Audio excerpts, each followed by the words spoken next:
You're listening to the Total Music Business Podcast, brought to you by Puzzle Maker Academy. Here's what happens when you think outside the box. It's time to navigate the music industry with confidence with your hosts, Denny McMahon and Andrea Succi.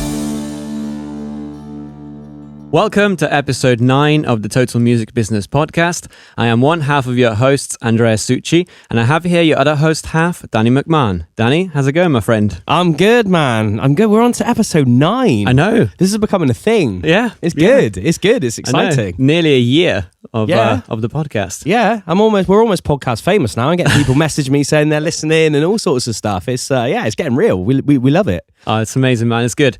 And it's the beginning of December. It's getting Christmassy. Are you feeling festive? I am feeling festive. Yeah, gosh. Like my girlfriend's had me feeling festive for about 3 weeks. She's like Mrs. Christmas. So we've been literally doing all the Christmas things. All the Christmas things are booked. Hopefully we get to do them all with the world being a bit weird again. But fingers crossed. Fingers crossed. Yeah. But yeah, it's all the lead ups looking really exciting, and I'm just really, really excited to have a nice break, to be honest, because it's been so intense. I mean, but I'm not complaining in the slightest. It's been an amazing sort of a second half of the year for our industry. So cannot complain. Absolutely. Yeah, we've got a few more of the Christmas parties this month. And we've got our own one as well. We have our own one as well. Puzzle Maker staff party. How fun is that going to be? Yeah. It's going to be amazing, and then we can enjoy a little break. But let's get into our release recommendations for today. Do you want to kick off? Yeah, sure. So I'm going to get one from... I actually discovered this song from one of my favourite playlists on Spotify. It's called Popco. I might have mentioned it before, but it's sort of anything that's got that pop country blend in it.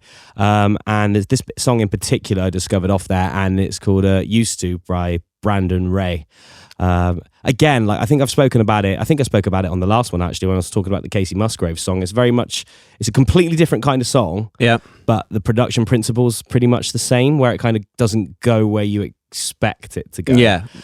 Which is always fun. Yeah. It's particularly in that chorus where it's sort of like the whole thing sort of just drops out, and it's just got like this funky bass line kind of comes out from nowhere. Yeah.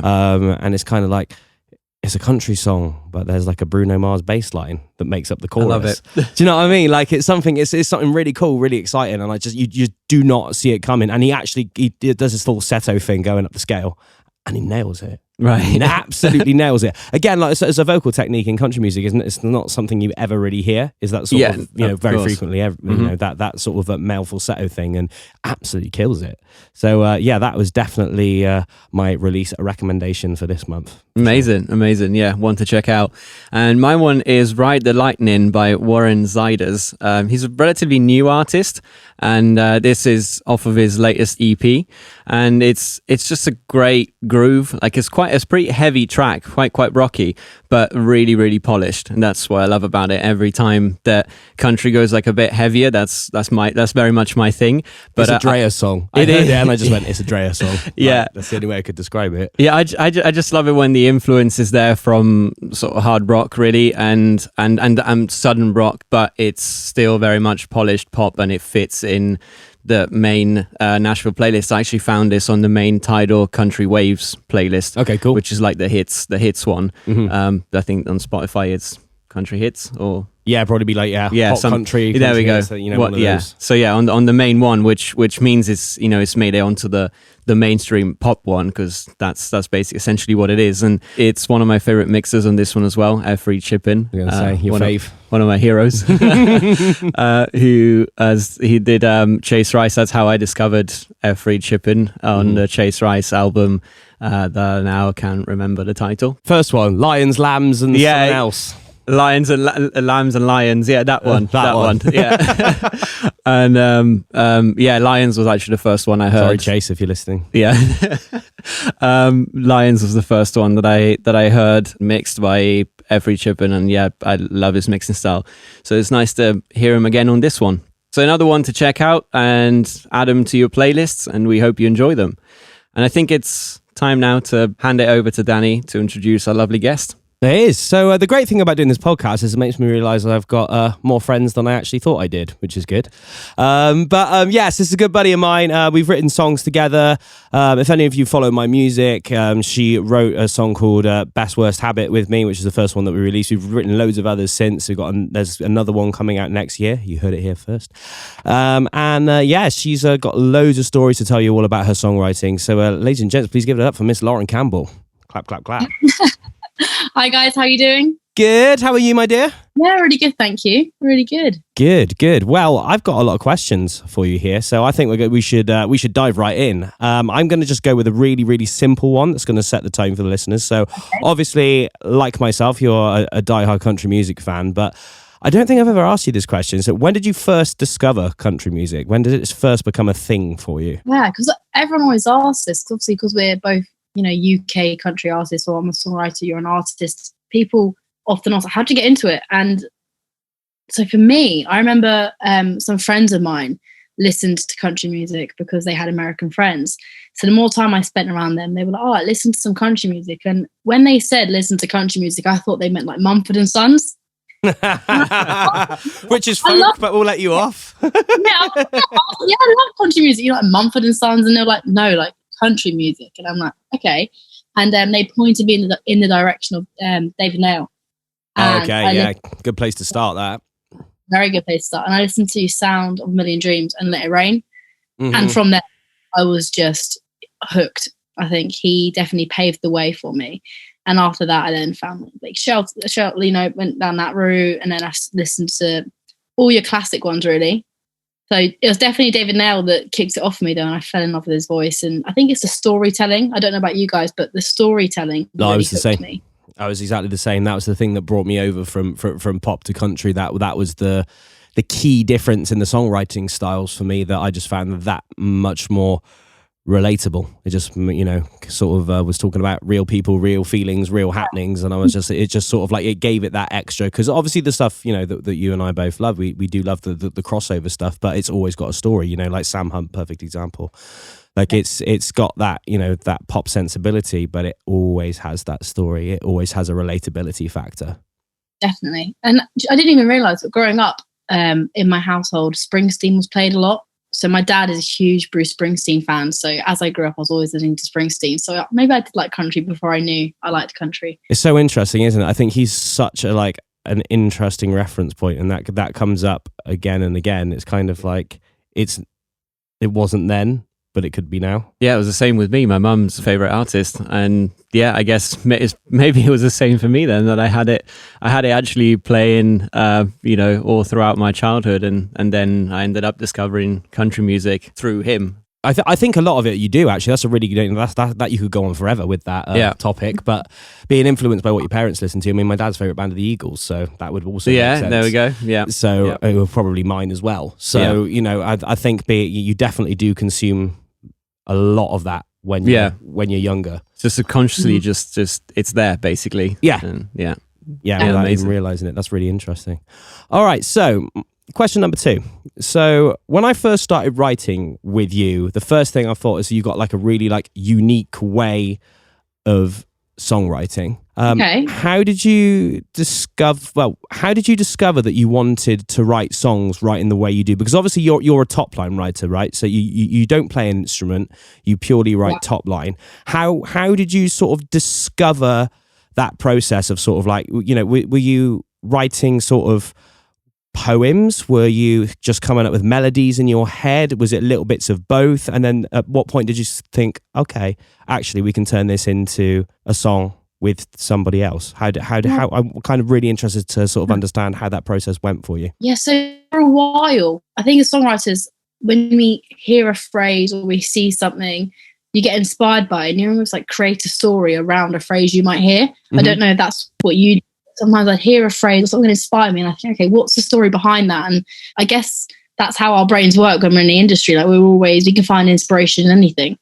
Mm-hmm. And I would, hear something and I'm like, I want to write about that. So I think it was pretty much just I heard something and I was like, I want to write a song about that. There was no, build up to it. And I was like, I didn't know how to write a song. So I spent a lot of time, I would print out the lyrics to songs and I'd look at, what the artists have done, where they rhyme certain words and how the chorus, where they put certain rhymes, how many lines the verses were, how many lines the choruses were. And I kind of mirrored that.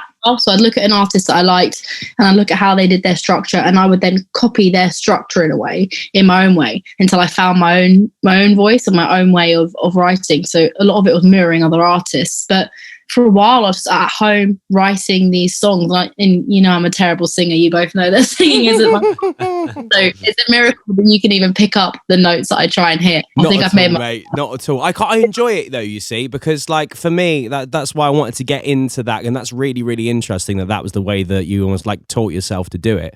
Because I very much, obviously being a producer here as well, like I very much go into the musicality of it a lot harder first. In terms of like progressions, in terms of melodies, in terms of, I guess that's the pop background, I guess, and maybe now even rhythms before I even really get into the lyrical content. But obviously that was the thing that you went to first, and I can tell that whenever you send stuff across to me, and obviously when even like Best Worst Habit, I mean, I'm pretty sure that you just sent me over that. I was like, that's such a sick phrase, and that basically matches exactly what you just said a second ago. I was like, and it's really nice in that co-writing space, which again, that's why I said it's so unique. Like nobody else I've sort of written with does it that way, and I think that's why it works for me really well, because it fills in the gap that I don't necessarily gravitate to first, which is really, really interesting. A lot of people will kind of be sort of it's because they don't know it, because they don't understand it. They kind of would go like, how does this work? How does that work? But actually, it's really, really cool how those two worlds interlock. It's almost like in a way that with you, we've built quite a good partnership, I'd say, in that you're stronger in areas that I'm weaker, and you complement me really well in songwriting. So I know that when I sit down with you, we balance each other out in a way. And I think you have to find those people in the industry that you balance with and you work with, and you help each other where it's needed. Well, straight up. And that's a great point. That's a really great point. I mean, we're exactly the same. Yeah. Like, all the stuff you're great at, I am absolutely clueless. So like, and we both very much have our like defined roles in what we do. Like we'll both work as we end up with the same title of producer. Yeah. But the workload is so different. It's different. Like, the job exactly. is totally different. In terms of it's like just like a different area of specialism, within production. And I guess for you guys within songwriting, different area of specialism as well. Yeah. In that sense, it's amazing. Like I love it when we're producing something and I'm purely seeing it from an engineering point of view and how to get the best sound for it, and and making it all work together. And then you'll turn around and pick up on something about the melody and about the arrangement, which I wouldn't have seen. It's just it just makes you take a step back whenever you're working with somebody who's in the same field as you but is seeing it a slightly different way. You take a step back and you just see it from more of a 360 view. And it makes you better as well. Yeah, 100%. Yeah, collaboration is key, really. And I'm sure you found that, obviously you've recently been to Nashville as well. Like I'm sure you found that, like when I first went there, that was something I found over there as well. I was just like, there's so many people who are good at different things in terms of what they do. Like it just makes you like up your game sort of through baptism by fire, basically. I think that's really important as well, because a lot of co-writing is management skills and interacting with people. It's like, how do you bring the best out of someone else in this room, and how do you get them to bring the best out in you? And it's, you and I have quite a good relationship, and I know that if I pulled out a terrible lyric, you would say to me, where did that come from? And we can laugh about it, but you have to build those relationships, because if someone, the first time you write with somebody and they say, what's that lyric? You could take that as like, get defensive, and you could shut yourself off creatively. So I think you have to have those relationships, and it is management skills in a way, I find, co-writing, and having bringing out the best of the people and challenging people's thoughts, not write that easy, lazy line. It's like, okay, I like the idea, but how can we say it in a different way? Or, that's been said before, how can we find a unique way of saying this? And co-writing does that, because I could sit down and write something and somebody could then get inspired by what I've just put down on the paper, and it just develops so much quicker, and like you said, different perspectives in the room. No, I completely agree. And again, like, to the guys who follow us on our socials with like the Puzzle Maker Academy stuff, and the Total Music Business audience that we have, like, is something that we preach again and again and again. And it's nice for them to probably hear it not just from me for once, but that whole relationship building thing. It's just so important. It's what it's all about. And it won't work every time. You know, we go back to the songwriting thing, the co-writing thing. It won't work every time. Like there are some writers that you work with that you will end up writing 10, 20, 30, 40 songs with, and there'll be someone that you always bring in, that you always consider when you're writing a song. Sometimes you'll sit down and write a song with somebody and the chemistry just isn't there, and that's okay. That's life. That's how it works. So just bear that in mind. Don't be, you know, if you go and do like 3 co-writes and none of them quite work for you, don't feel, you know, belittled, don't feel embarrassed. Keep going with it, because you will find the right person. You know, it's the same as any relationships in life, essentially. Yeah, it's like finding your bandmates. It's the same principle, where it just needs to absolutely click. It needs to be chemistry, like straight away. Otherwise, it's not going to bring the best results that it can bring. Yeah, definitely. All right, so question number 3, Lauren. That was a good one. We got off on a few tangents there. That was good. All right, if you could write a song with anybody, dead or alive, who would it be and why? I'm going to think about this carefully. 3 instantly sprung to mind. Go on then.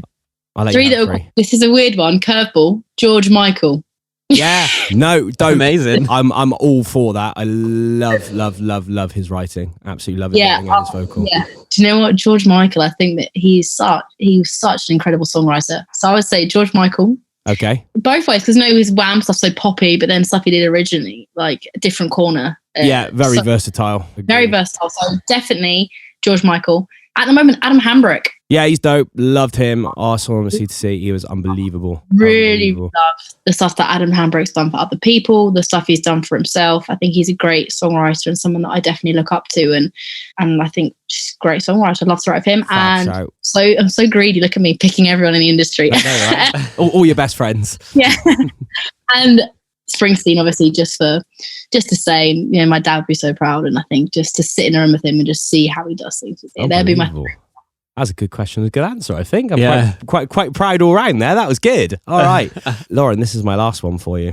Okay, get ready to think on your feet. What's the best written song of the past year and why? Past year. Yeah, the past year. We like to keep it fresh. We like to keep it relevant here at the Puzzle Maker Academy. So okay, think about this one. I need to give it a real good think. Okay, have you guys got anything that you think? Because I'm trying to think for me. I'm the host, mate. I'm the host. That's your job. So good. Take your time. Nice try.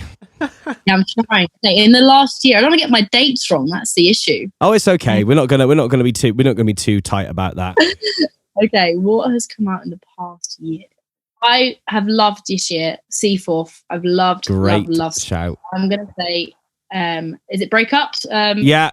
Do you know what's really weird? On the way here, I was listening to Seaforth, and I said to myself in my head, I went, I think Lauren might pick this one as a No way. I literally swear I can never prove it, but as I was driving through Bristol this morning, that came on. I think that might be the one Lauren picks. Really? Yeah, you guys have definitely written some songs together. Yeah. That just shows how well you know me. Yeah. I know. Yeah. I know. But that would be right up there. It's a brilliant written song. Obviously, it's got Liz Rose in there, so you know it's gonna be, isn't it? Let's be honest. She's a phenomenal in her own right as a co-writer on there. But yeah, they're fantastic in what they're doing. I think they got a new EP coming out next year as well, so that should be very exciting to see what they pull out the bag, because they're really exciting. They're really fresh. They're just doing their own thing, and they're funny as hell on social media. I think they don't take themselves too seriously, which I love. No, I love that as well. I love that. That's it's a great quality in an artist when they're not too intense, and it matches the music that they make as well. I think they're great with that. All right, well, that brings me to the end of my. Sometimes they're usually a bit more intense than that. Actually, I think I did well. I must have been in a good mood yesterday when I wrote them. Yeah. They were okay. But I'm going to pass you over to Drea now for some quick fire questions. I wish you the very best of luck, and I will see you both on the other side. Okay, so this is the quick fire round where we just like to get a little bit more into the character of our guests. So if you're ready, Lauren, we'll kick off with the first one. I think I'm ready. What is your desert island disc? Oh, Desert Island disc. It's going to be Sam Hunt, and it's going to be, what was his first album? Montevallo. That's the one it's going to be. Best album of all time. Yeah, I think. Yeah, that's a brilliant choice. Absolutely. There's everything you need in that album, really. It's got the lot. Literally, I could go on all day about that album, but I won't. I can never get bored of it ever. Yeah, it's always fresh. That's true. Yeah, every That's true. single song on the album I love. Yeah, no, absolutely. That's such a strong album. So yeah, that would be a great one to keep you company on a desert island. Okay, next one is, what is the last song you listened to? And by that, I mean, if you open up Spotify or wherever you get your music from, what is the last song that you listened to on there? It's Sangria. Sangria by? Yeah, Blake Shelton. Oh, all right, there we go.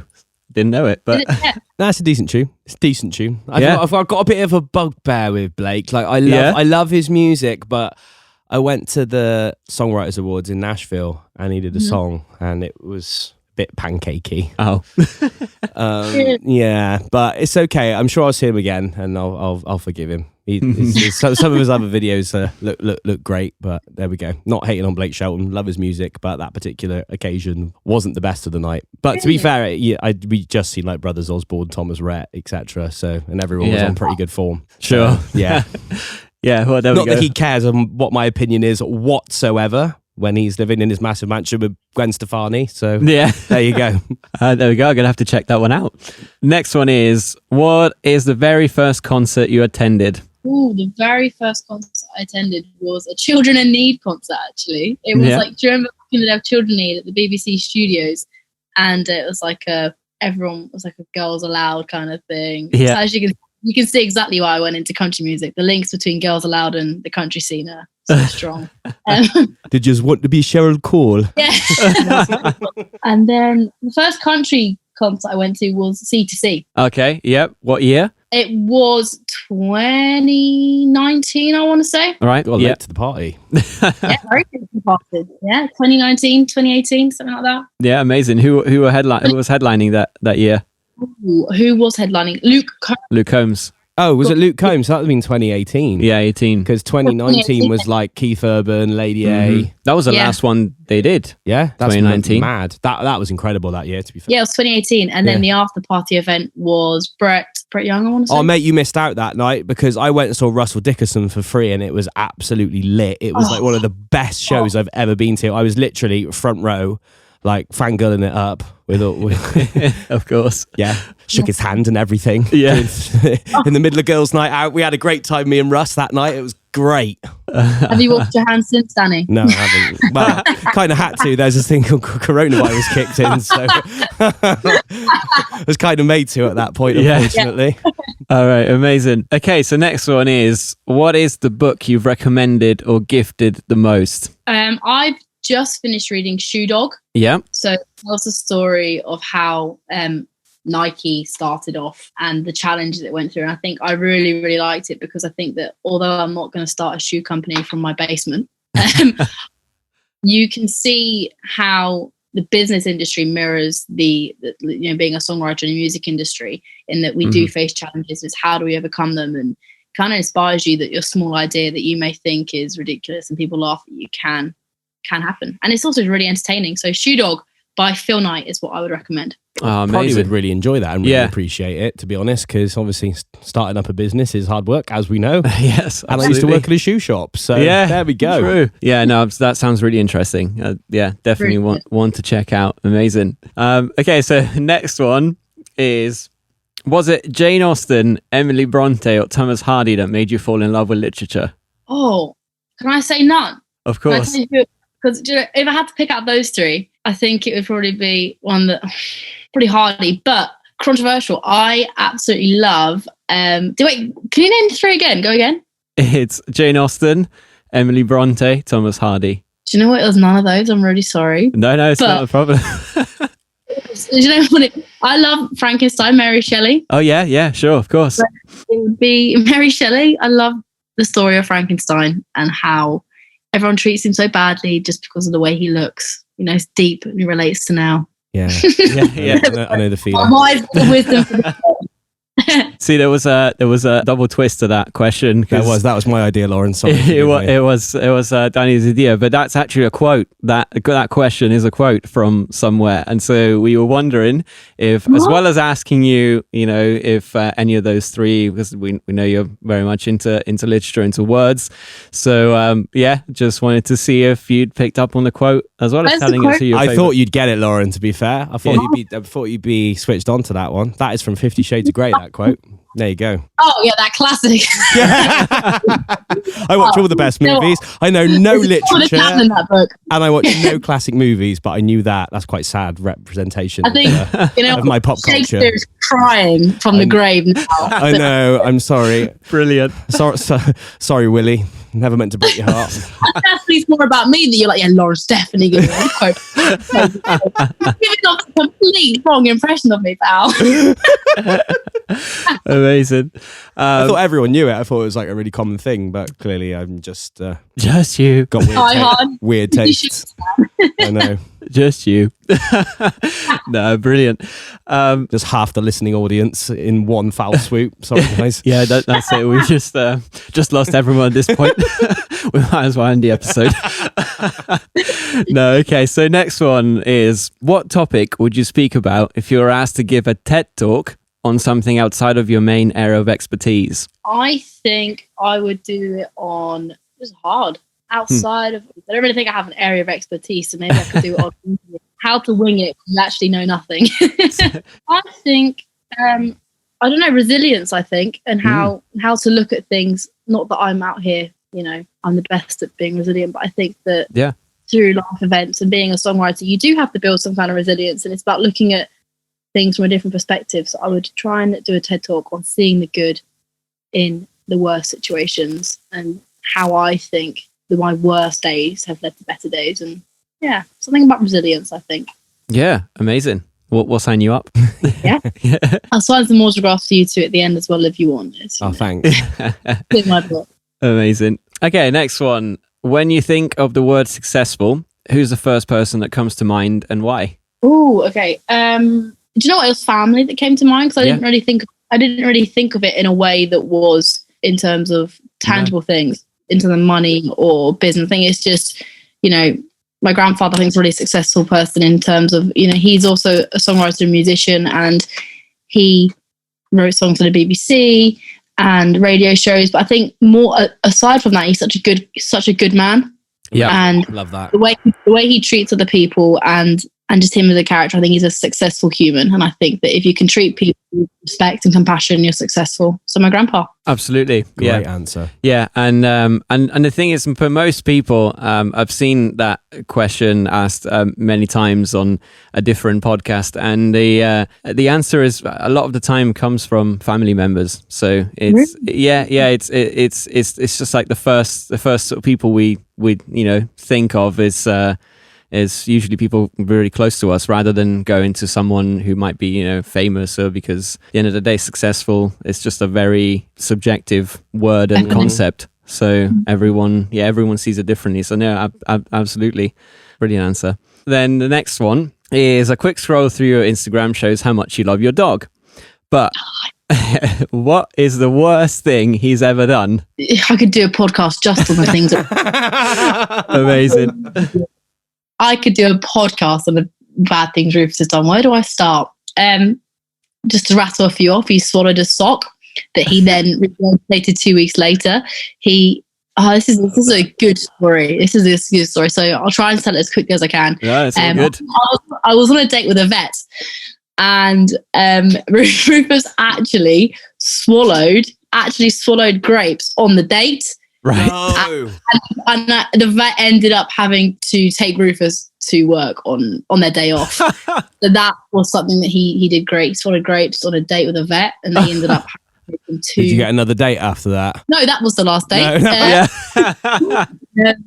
What else did Rufus do? Rufus got back from America last week, and he managed to get into the suitcase and eat a bag full of chocolate, which obviously well together. Yeah. What else? He has done many bad things. He just eats stuff he's not meant to. Like, he's obsessed with socks. Just absolutely obsessed with socks. He looks adorable, but he looks like a little troublemaker. Oh, he is. Yeah, he's terrible, stuff like that. But yeah, eating a sock was a good one. Yeah. And the vet was like, well, we'll see what happens, won't we? And 2 weeks later, lo and behold, 2 weeks it took. And I was like, what is that? And I realized that was my trainer sock once. And Wow. And it's just lying in the middle of the park. Yeah. Nice. Amazing. Actually, I'm going to throw in a bonus one because, Okay. I think this could be good. Do you have a quote that you live your life by or think of often? I do actually. And it's, if it feels like home, follow its path. Yep. And Amazing. I think, we can get caught up in thinking about the logistics of things or letting our thoughts take over our feelings. And sometimes you just have to go with it. And if it feels right, see where it takes you. If it doesn't work, it doesn't work, but at least you tried. And I think that's why I went with songwriting. And I messaged you, Danny, and here we are now. Yeah, there we go. Which took you to Nashville. Yeah. Yeah, exactly. Yeah. Which probably felt like home, right? It did. Yeah. Been there, It was done that. Yeah. Yeah, it's got that thing about it, hasn't it? Yeah. I literally was gluing myself to the tarmac at the airport. Yeah. You had to drag me through the airport. Literally. Yeah, sort of like why, obviously I really want to go, but at the same time I don't because if I go, like I've heard from literally everyone who's been has said the same thing that they didn't want to leave. So maybe I shouldn't go. You were like that when we went to New York though, weren't you? Yeah, that's true. That's true. I can't wait to go back there in April. Yeah, absolutely loved it. So probably will be the same with Nashville as well. Yeah, already looking at moving out there. Like I just want to go back now. It's crazy, isn't it, Danny? It's just it is very very exciting place to be. It's just got a very homely feel to it. Like I love New York, I love LA, I love other places that I've been there, but it does have a very sort of like homely, belonging feel about the place. I think because everyone just sort of like takes you under their wing. There's an inbuilt honest community of people that are relevant. Mm-hmm. I think you're having that many people that do music in what is such a small space really just feels it feels like nowhere you've ever been. Okay, amazing. So, and just as a final one, if you have any parting words that you'd like to share, Lauren? Oh, parting words. Any advice for any songwriters out there? Do what people say you can't. Mood. Yes. Mood. People like, you can't play an instrument, you can't be a songwriter, you can't sing, you can't be a songwriter. And I was like, okay, that's your opinion, but I'm going to find a way to do it. So do what people say you can't. Absolutely. Love that. What a way to end the episode. Well, thanks so much, Lauren, for being on. It's been an absolute pleasure. Thank you for having me, guys. It was a pleasure. I say thanks for everything, mate, and we will see you soon. Have a wonderful Christmas. You too. Thanks, guys. Just a final reminder for our listeners about our online course, The Modern Artist Pathway. It covers all aspects of being a professional artist, from setting up and successfully monetizing your business, to branding, to releasing your music, to personal and professional development tips and tricks, and with music industry advice too. For more info and to enroll, head to puzzlemakeracademy.thinkific.com. That's puzzlemakeracademy.thinkific.com, or just tap on the link in the show notes. And also don't forget to sign up to our mailing list, which goes out once a month and keeps you up to date with all the latest news from the worlds of the Puzzlemaker Academy and Puzzlemaker Studios. Thanks again for listening, and hit subscribe to get notified of future episodes. Take care. Until next time.